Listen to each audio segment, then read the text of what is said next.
Terima kasih Dr. Tritia. Assalamualaikum warahmatullahi wabarakatuh. Apakah suara saya dapat didengar dengan jelas? Jelas. Ya, terima kasih.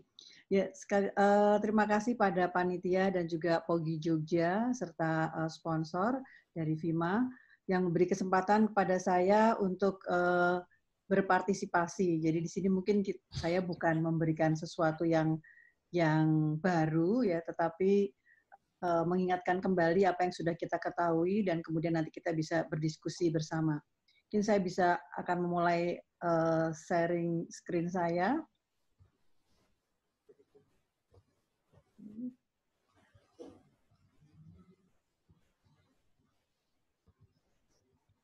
Sudah tampak ya?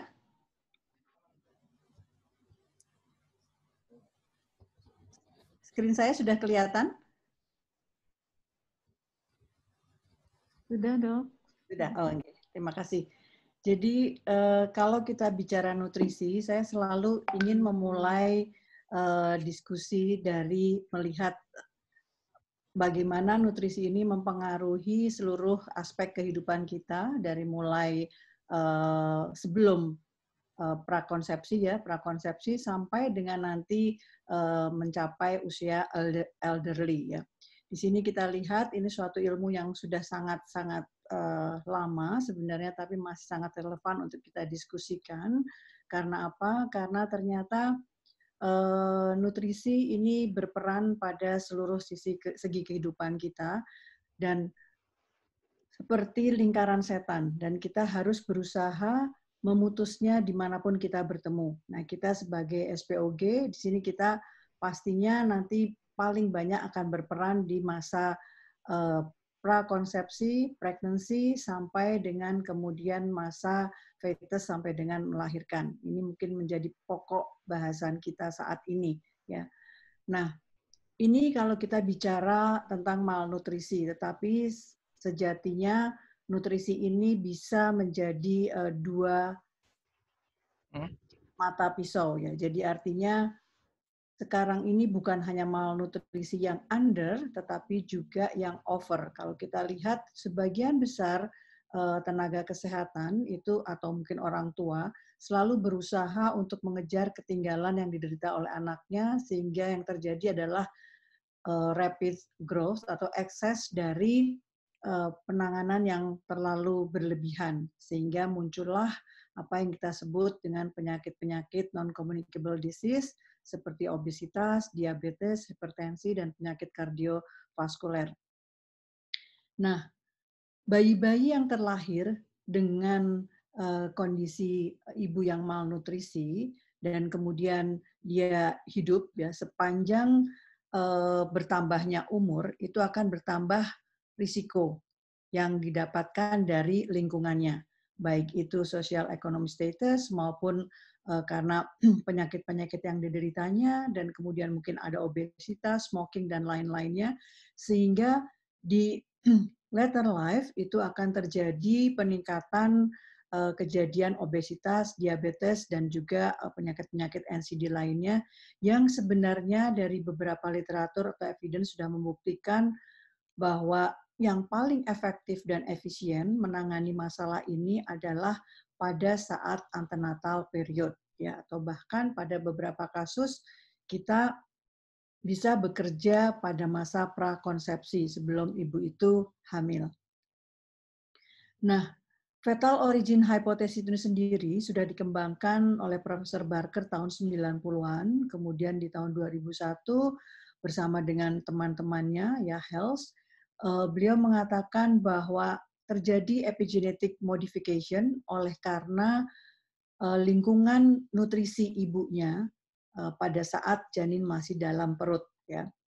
Oleh karena ada perubahan ini, sehingga fetus ini mempunyai mekanisme mengubah atau membuat program ya, program metabolik ya, yang kemudian pada saat lahir itu akan dibawa terus ya, dan bahkan dikatakan bahwa epigenetic modification ini bisa diturunkan antar generasi ya.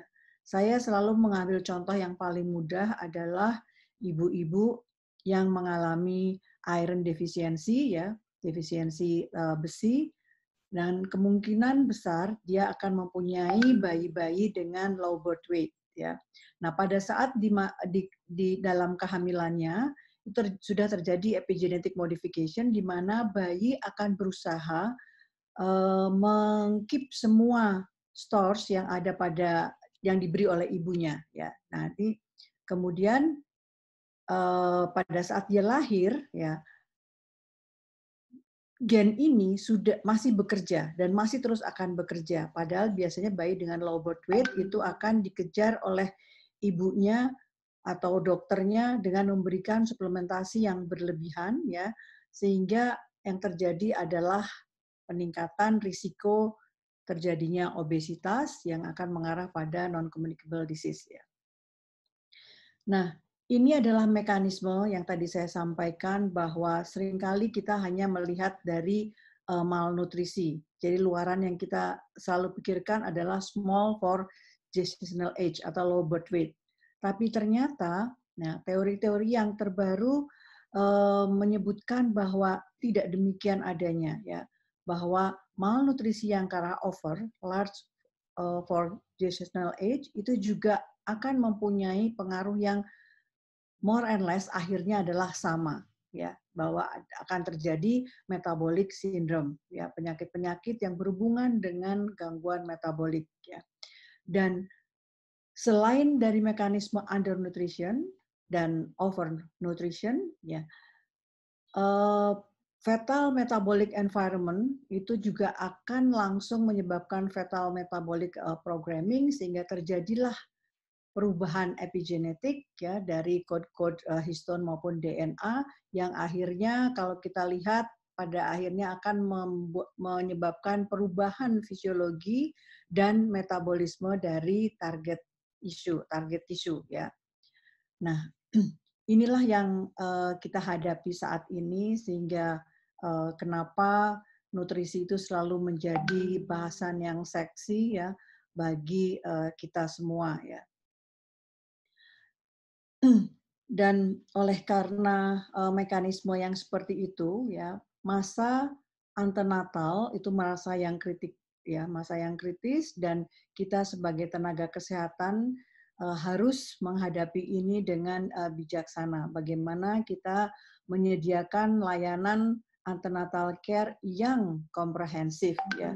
Karena tadi mungkin yang kita tahu sekarang adalah mengenai 1000 hari pertama kehidupan yang dimulai dari masa konsepsi. Jadi how the first 9 months shape the rest of your life, itu majalah Time menuliskan seperti itu ya. Nah, bagaimana peran nutrisi itu sendiri pada kehamilan ya, kita lihat tadi bahwa hampir semua komponen diet itu akan dapat menyebabkan epigenetic malformation atau epigenetic interference ya, baik itu kondisi nutrisi saat saat hamil ya, high calorie atau calorie restriction, makronutrien baik itu ini protein, karbohidrat dan lemak ya, mikronutrien berbagai macam vitamin, mikromineral dan trace element dan juga fitochemical ya. Ini mempunyai peran yang sama dalam modifikasi epigenetik pada tubuh janin ya. Nah, pada kesempatan ini karena kalau kita bicara nutrisi sangat-sangat luas ya, kita hanya fokus pada dua hal. Yang satu adalah protein sebagai wakil dari makronutrien dan kemudian iron sebagai wakil dari mikronutrien ya. Nah, protein itu sendiri mempunyai peran yang cukup luas ya. Secara biologi struktural, dia merupakan bagian dari pembentukan keratin dan juga kolagen. Nah, secara fungsi protein ini mempengaruhi seluruh metabolisme enzim dan kerja enzim dan juga seluruh zat yang membutuhkan transport ya, selalu ada protein binding transport atau protein binding enzyme dan juga beberapa hormon-hormon yang sangat tergantung adanya protein. Nah, sumber dari protein itu sendiri sebenarnya banyak ya. bisa dari tanaman ya atau sayur-sayuran, bisa dari binatang ya. Kalau kita lihat bagaimana perubahan selama kehamilan ya memang sudah terjadi sedemikian rupa sehingga gitu ya. Jadi ada protein turnover itu perubahan biasanya pada trimester pertama tidak terlalu signifikan perubahannya, masih sama dengan kondisi ibu yang tidak hamil.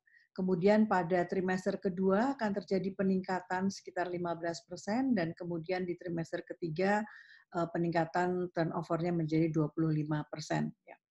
Dan ini merupakan suatu adjustment ya oleh karena kebutuhan pertumbuhan fetus dan juga persiapan untuk menyusui. Ya. Nah, kebutuhan atau peningkatan turnover dan metabolisme ini diiringi dengan adanya penurunan ya pengeluaran ekskresi dari protein ya, sehingga yang diharapkan adalah apa namanya keseimbangan protein dalam ibu hamil itu baik ya. Namun demikian, oleh karena kebutuhannya lebih tinggi dibandingkan dengan apa yang ada dalam tubuh ibu ya, sehingga dibutuhkan intake tambahan ya yang diharapkan tidak lebih dari 10 sampai dengan 25% total energi ya. Karena itu yang paling aman. Nah, protein itu sendiri kalau kita lihat ya ini terutama amino acid atau asam amino ya, ini mempunyai peran yang penting ya dalam mensuplai donor metil ya pada DNA. Kita tahu DNA itu dibutuhkan dalam semua aktivitas sel ya. Sehingga asam amino ini merupakan ingredient yang paling utama dalam fetal development ya. Kita lihat di sini kalau suplai asam amino itu baik ya, itu fetal growth-nya akan baik. Tetapi kalau transporter dari asam amino itu tidak baik ya, itu juga akan menurunkan fetal growth ya. Nah, protein itu tidak sama dengan beberapa makronutrien atau mikronutrien yang lain. Dia mempunyai risiko seperti pisau bermata dua, ya U-shaped curve, ya. Jadi kalau kekurangan dia berbahaya, kalau berlebihan juga dia tidak baik, ya. Dari beberapa observational study di UK dan Spanyol itu menunjukkan bahwa setiap 1 gram peningkatan protein itu kira-kira peningkatan berat badan janin sekitar 7 sampai 13 gram ya. Dan protein intake itu mempengaruhi kenaikan berat badan secara independen, tidak terpengaruhi oleh energi intake yang lain, umur kehamilan, BMI maupun lifestyle. Nah, pada suatu studi di Jepang yang melibatkan sampel yang cukup banyak, ya sekitar 91.000, ini memperlihatkan bahwa ternyata pada level yang tinggi, ya ternyata protein ini juga tidak bagus. Ya nanti kita lihat di belakang bagaimana U-shaped curve ini harus kita hadapi atau kita tangani dengan sangat bijaksana. Ya. Nah, suatu systematic review yang dilakukan oleh OTA dan teman-teman yang dipublish di Cochrane Library yang melibatkan sekitar 9.030 ibu hamil, ini ditemukan bahwa balance energi protein supplementation, di mana energi yang berasal dari protein tidak lebih dari 25%, itu dapat meningkatkan berat badan janin, bayi, ya. Kemudian dapat menurunkan risiko stillbirth dan SGA, ya, dan tidak ada bedanya pada peningkatan berat badan ibu selama kehamilan. Pada review yang sama, ya dilihat juga bagaimana kalau diberikan suplementasi isokalorik protein, artinya protein digunakan untuk menggantikan energi yang diperoleh dari non-protein. Ya, ternyata tidak ada gunanya, tidak ada efek baik itu birth weight maupun kenaikan berat badan ibu. Nah, sedangkan pemberian high protein supplementation, yaitu energi yang datang dari protein lebih dari 25%, ya, itu ternyata meningkatkan risiko small for gestational age, ya. Kemudian juga tidak ada efek pada kenaikan berat badan ibu maupun neonatal outcome yang lain. Ya. Jadi ini data-datanya kalau kita lihat, ini suatu hasil systematic review dengan meta-analisis dengan intervensi balance protein energy supplementation, ya, yang proteinnya kurang dari 25%. Kita lihat di sini menurunkan stillbirth sampai dengan 40%. Ya. Kemudian untuk neonatal death itu tidak ada bedanya, tetapi kita lihat kembali dapat menurunkan kejadian low birth weight itu sampai dengan 21%. Ya. Jadi dua luaran ini signifikan, ya, small for gestational age atau low birth weight dan stillbirth. Dan kemudian kalau kita lihat rata berat badan pada berat badan bayi lahir pada ibu-ibu yang mendapatkan balance protein energi ini 40,96 gram lebih tinggi, lebih baik. Sedangkan untuk kenaikan berat badan ibu per minggu itu tidak bermakna, ya, sekitar 18,63 lebih tinggi, 18 gram. Nah, untuk high protein supplementation in pregnancy, ya, di mana pemberian protein lebih dari 25%, kita lihat di sini bahwa ada peningkatan risiko terjadinya SGA, ya, sampai dengan hampir 60% peningkatannya atau 1,6 kali, ya. Kemudian preterm birth juga meningkat tetapi tidak signifikan, ya. Dan birth weight tidak meningkat tetapi tidak signifikan. Kemudian kenaikan berat badan ibu pun demikian, hanya perbedaannya 4,5 gram, ya, per minggu.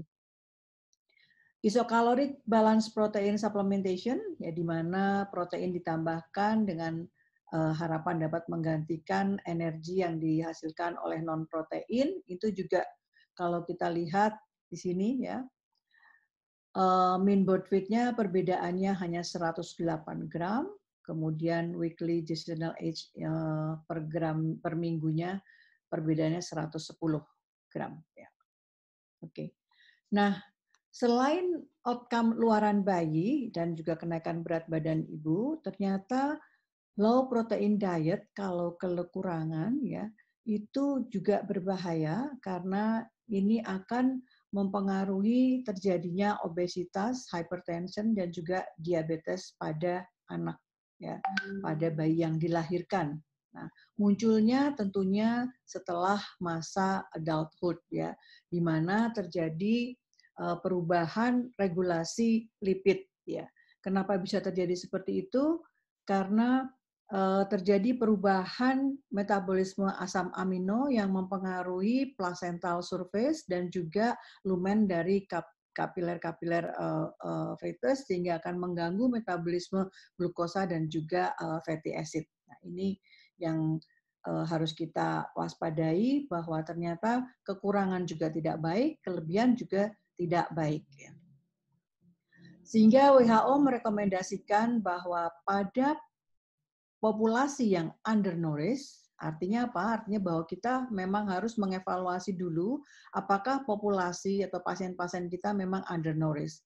Kalau memang undernourished, balance energi dan protein dietary supplementation, tadi saya sampaikan di mana protein, energi yang berasal dari protein tidak lebih dari 25%, itu direkomendasikan. Ya. Dan kemudian pada kelompok undernourished population, high protein supplementation itu tidak direkomendasikan, ya, karena tidak terbukti meningkatkan luaran ibu maupun bayinya atau janinnya. Oke, yang berikutnya kita bicara mengenai makronutrien yaitu iron, ya. Kenapa iron? Karena ini merupakan defisiensi nutrien yang paling besar ya kejadiannya ya di Indonesia sendiri berkisar antara 30 sampai dengan 70%. Ya kalau secara nasional mungkin ya so and so masih sekitar angka-angka itu gitu ya. Bahkan di Jogja, di mana kita tahu kondisi kesehatannya lebih baik dibandingkan provinsi-provinsi yang lainnya, karena memang kita lebih kecil dan penduduknya tidak terlalu banyak, angka kejadian iron defisiensi anemia ini masih cukup tinggi. Ya. Nah, iron sebagaimana halnya protein tadi mempunyai banyak fungsi, ya. Dia merupakan suatu cofactors untuk sintesis hemoglobin dan mioglobin dan juga berfungsi pada kerja sel, jadi bekerja di tingkat seluler sebagai oksigen transport, respirasi, pertumbuhan, regulasi dari gen, ya, dan juga banyak enzim-enzim yang dependent dari iron, ya. Jadi tidak akan bekerja enzim tersebut kalau tidak ada cukup besi, ya. Iron dependent enzyme. Sources-nya saya kira kita semua tahu, ya. Green leaf vegetables ini merupakan non-hem iron, tapi merupakan fraksi yang terbanyak dari diet besi, ya. Sedangkan yang animal based food itu bisa dari daging maupun ikan, ini golongan hem iron, ya. Bioavailabilitasnya lebih baik dibandingkan yang plant based food, ya. Dan absorpsinya juga lebih efisien, ya. Dan yang merupakan main source untuk diet iron.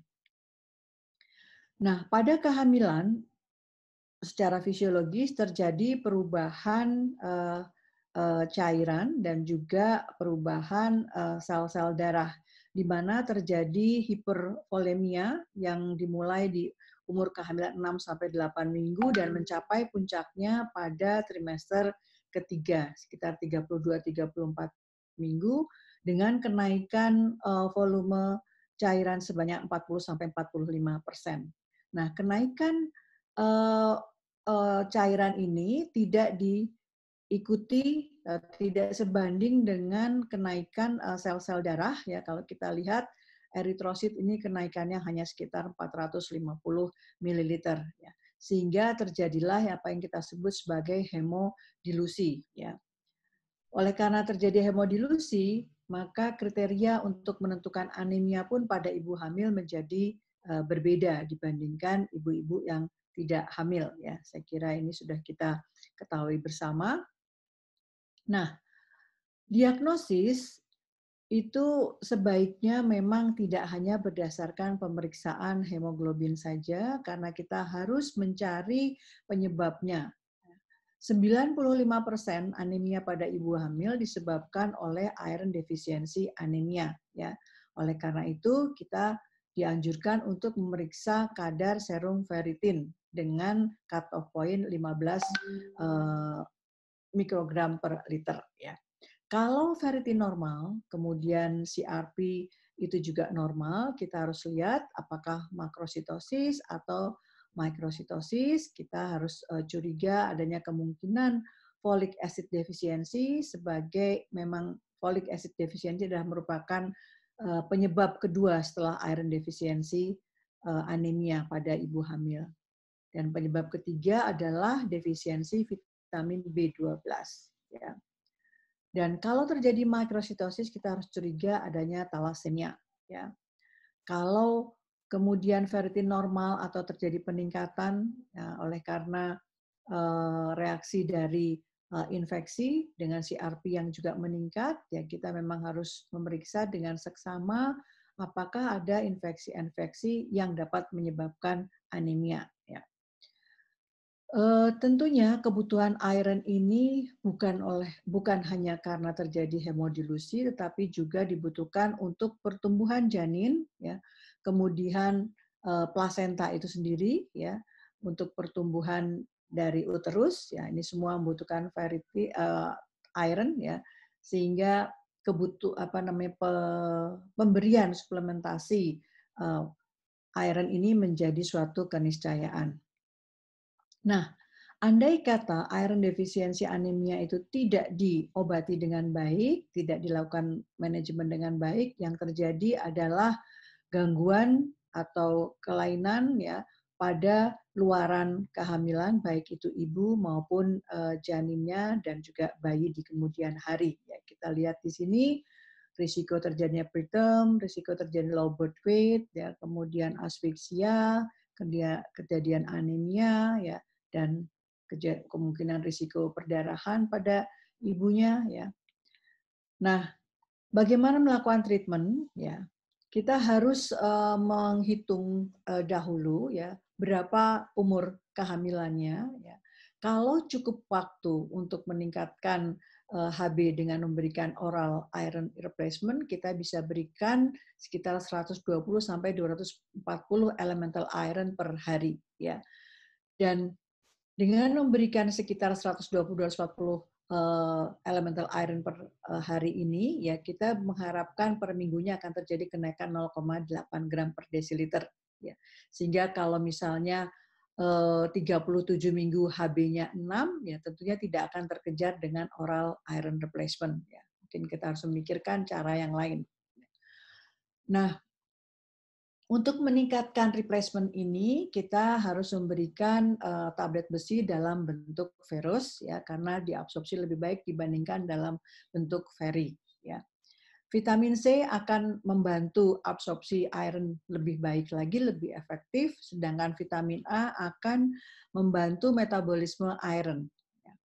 Nah, yang perlu diperhatikan bahwa side effect dari pemberian iron ya, ini 40% mempunyai atau menyebabkan gastrointestinal problem ya, dan ini berefek pada compliance atau kepatuhan ibu dalam mengkonsumsi tablet besi ini ya, apalagi dengan dosis yang 2 sampai 4 kali 6 kali dibandingkan dosis yang dianjurkan. Pilihan yang lain adalah intramuscular iron atau iron sorbitol injection ya, yang mempunyai berat molekul yang rendah sehingga bisa diabsorpsi dengan cepat, atau intravenous iron dalam bentuk iron sucrose ya. Ini dapat diberikan kalau kita ingin menggantikan dengan cepat pada trimester kedua dan ketiga. Ini dikatakan lebih efektif dan juga side effect-nya lebih sedikit ya. Nah, kalau memang tidak terkejar dengan intramuskular atau intravenous, kita harus memberikan blood transfusion ya. Ini kalau tadi saya sampaikan misalnya sudah menjelang akhir kehamilan ya, sehingga kita bisa meningkatkan konsentrasi HB, tapi yang perlu menjadi catatan bahwa pemberian transfusi darah ini tidak sebanding dengan peningkatan cadangan iron yang kita harapkan. Treatment yang lain adalah dengan memberikan erythropoietin ya, sehingga tubuh akan memproduksi HB atau iron itu dengan sendirinya. Nah, tentunya prevention itu selalu lebih baik ya, sehingga kita dianjurkan untuk melakukan beberapa strategi ya, baik itu iron supplementation pada ibu hamil. Kemudian kalau secara nasional kita bisa menganjurkan atau meminta para produsen makanan-makanan yang sangat disukai oleh ibu-ibu atau orang Indonesia untuk difortifikasi dengan besi ya, edukasi tentu, parasitic infection control juga tidak boleh kita lupakan selain sanitasi ya. Kemudian penundaan umbilical cord clamping itu dapat mencegah terjadinya iron defisiensi anemia pada bayi dan juga anak-anak balita. Ya, jadi diharapkan kita tidak pernah lupa untuk menunda pemotongan tali pusat 1 sampai dengan 3 menit ya. Jadi jangan terburu-buru memotong tali pusat sekiranya kondisi ibu maupun bayi yang dilahirkan baik. Nah, Sudah banyak penelitian-penelitian mengenai iron supplementation ini, ya. Ini adalah suatu systematic review yang dipublish di Cochrane Library juga. Ya, kita lihat di sini bahwa dengan memberikan iron supplementation itu kita dapat mengurangi kejadian anemia pada kehamilan tua itu sampai dengan 70%. Iron deficiency at term itu sampai dengan 57%. Ya, iron deficiency anemia sampai dengan 67%. Jadi sangat-sangat signifikan, ya, walaupun memang grade of evidence-nya tidak terlalu tinggi, ya. Kemudian kita lihat lagi, ya, daily iron supplementation itu juga bisa mengurangi severe anemia sampai dengan 78%, tapi tidak signifikan. Dan grade of evidence-nya very low. Bagaimana dengan luaran bayi? Kalau kita lihat di sini, dengan memberikan iron supplementation setiap hari, itu terjadi peningkatan, ya, peningkatan berat badan bayi sampai dengan 23,75 gram, ya. Kemudian kemungkinan megaloblastic anemia itu dapat dikurangi sampai dengan 79%. Nah, setelah penelitian-penelitian yang pemberian suplementasi iron daily, ada berbagai macam penelitian yang ingin melihat, ya, apakah bila diberikan secara intermittent, tidak setiap hari, tetapi setiap minggu atau seminggu 2 kali, itu berbeda, ya, hasilnya dengan pemberian daily iron supplementation. Kenapa ada penelitian seperti ini? Karena ditengarai bahwa iron supplementation itu sudah menjadi program di semua negara, ya, di dunia ini termasuk Indonesia, tetapi kenapa kejadian anemia pada ibu hamil masih tinggi? Ya, ternyata yang ditemukan compliance-nya yang rendah. Jadi kemauan ibu untuk meminum tablet besi ini sangat sedikit, dan kemudian juga kapasitas fili usus, ya, usus manusia itu sangat terbatas dalam mengabsorpsi Fa. Jadi kalau sudah mencapai maksimal perharinya, dia tidak akan bisa mengabsorpsi tablet besi lagi sampai terjadi regenerasi dari fili. Kira-kira 5 sampai dengan 7 hari baru terjadi sel-sel yang baru lagi yang kemudian mampu untuk menyerap Fa yang dimakan oleh ibu, ya. Nah, kita lihat bagaimana hasilnya, ya. Ternyata bahwa intermittent versus daily iron supplementation ini tidak ada perbedaan dalam mengurangi kejadian anemia maupun IDA, iron deficiency anemia, ya. Kemudian efek sampingnya jauh lebih rendah, ya. Pada intermittent itu kita dapat menurunkan kejadian gastrointestinal side effect sampai dengan 44%. Jadi cukup signifikan sehingga dapat meningkatkan compliance-nya. Ya.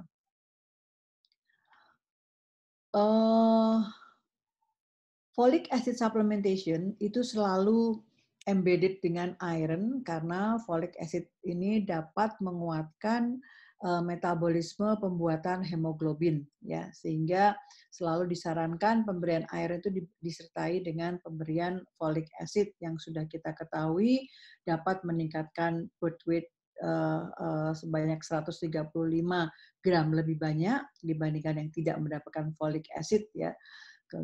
Juga dapat menurunkan kemungkinan terjadinya anemia megaloblastik oleh karena defisiensi asam folat, ya. Kemudian yang kita lihat lagi selain terhadap anemia, folic acid ini juga bermanfaat dalam menurunkan kejadian neurologic defect atau gangguan-gangguan yang lain. Sehingga kalau kita lihat rekomendasi WHO itu menganjurkan daily oral iron and folic acid supplementation dengan 30 sampai 60 mg elemental iron dan 400 mikrogram folic acid, ya, untuk mencegah kejadian maternal anemia, puerperal sepsis, low birth weight, dan preterm birth. Ya. Dan intermittent ini diberikan pada populasi di mana prevalensi anemianya kurang dari 20%. Ya. Saya lihat di sebelah sini, ya ini mungkin akan lebih jelas lagi. Ya.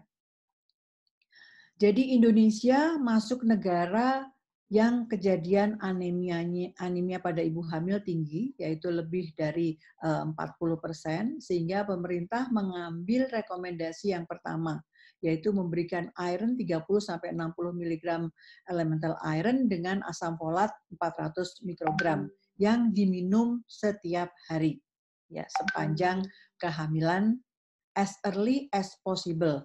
Tentunya kita harus memikirkan kemungkinan adanya side effect yang dapat menurunkan compliance bila kita berikan pada trimester pertama sampai dengan 16 minggu. Saya selalu menganjurkan untuk menunda memberikan iron sampai dengan terbukti ibu itu anemia. Kenapa harus ditunda? Karena kita tahu kemungkinan emesis gravidarum itu masih berlangsung sampai dengan umur kehamilan 16 sampai 18 minggu, di mana hormon HCG masih cukup tinggi dan akan menghilang karena fungsinya sudah digantikan oleh plasenta di umur kehamilan 16 minggu. Nah, selain itu, tubuh ibu belum terlalu membutuhkan tambahan iron karena kita tahu hemodilusi tertinggi baru terjadi di umur kehamilan 32-34 minggu. Kenaikan yang sangat drastis mengenai untuk hemodilusi ini terjadi pada kehamilan di atas 24 minggu. Sehingga kita masih punya cukup waktu untuk memberikan suplementasi iron bila kita memberikannya setelah 16 minggu sampai menunggu kemungkinan mual muntahnya bertambah oleh karena suplementasi iron ini. Dokter Deti, waktunya habis. Oh ya, udah mau selesai. Yang kemudian kalau kita bicara mengenai ibu-ibu hamil yang kita tahu kondisi anemianya, kondisi hemoglobinnya, atau kondisi ferritinnya, atau pada negara di mana prevalensi anemia kurang dari 20%, itu yang dianjurkan memberikan supplementation 120 mg elemental iron dengan folic acid 2,8 mg yang diberikan seminggu 1 kali. Ini sangat dapat meningkatkan kadar hemoglobin dan juga iron stores pada tubuh ibu. Nah, yang perlu kita perhatikan bahwa FA ini juga mempunyai U-shaped curve untuk risiko yang berhubungan dengan iron intake, sama dengan protein tadi, bahwa kekurangan maupun kelebihan itu dapat mempengaruhi sistem imun dari ibu, ya. Dan pada bayi itu juga sama, ya. Kekurangan HB yang rendah dan HB yang tinggi itu akan meningkatkan kejadian stillbirth. Kemudian untuk preterm birth juga sama. Jadi anemia atau mungkin hemokonsentrasi dengan HB yang lebih itu juga dapat meningkatkan preterm birth. Dan luaran yang berikutnya adalah small for gestational age, itu juga sama. Akan meningkat bila HB-nya rendah atau HB-nya tinggi, ya. Oleh karena itu, betul-betul bahwa kita harus memberikan suplementasi itu dengan sangat bijaksana. Kita harus tahu persis apakah ibu itu membutuhkan suplementasi atau tidak, sehingga yang disarankan adalah kita selalu memberikan konseling nutrisi dengan baik, sehingga ibu tahu apakah dia membutuhkan suplementasi. Ya, ini dikatakan bahwa dengan memberikan konseling dengan baik kita dapat menurunkan kejadian stillbirth, ya, dan juga menurunkan kejadian preterm birth, ya, dan meningkatkan birth weight, ya. Saya kira itu yang bisa saya sampaikan sebagai penutup ini, bahwa yang diharapkan kita memberikan suplementasi pada ibu hamil untuk protein to balance, ya kurang dari 25% total energi dari protein, dengan memberikan protein sekitar 0,8 sampai dengan 1,1 gram per kilogram per hari, ya, dan totalnya ini sekitar 71 gram per hari, ya. Ini kilogram berat badan, maaf, kurang kilogram berat badan. Sedangkan untuk iron, ya, untuk daerah kita Indonesia, ini kita memberikannya sekitar 60 mg elementer iron per hari, ya. Pesan saya yang berikutnya bahwa oleh karena ada U-shaped risk curve yang didapatkan pada berbagai macam nutrien, di mana iron ini mempunyai range yang sangat sempit, ya, bila dibandingkan dengan nutrien-nutrien yang lain, sehingga kita harus hati-hati dalam memberikan suplementasi iron, ya. Alih-alih untuk meningkatkan HB untuk memperbaiki luaran kehamilan, tetapi kita bisa membahayakan pasien dan juga bayinya, ya. Jadi saya hanya ingin menyampaikan sebagai penutup bahwa Allah tidak menyukai orang yang berlebih-lebihan, jadi makan dan minumlah tetapi jangan berlebihan. Ini Quran Surat Al-A'raf ayat ke-31. Saya kira sangat relevan dalam kerja kita sehari-hari. Terima kasih Dr. Tidia. Ya. Terima kasih Assalamualaikum.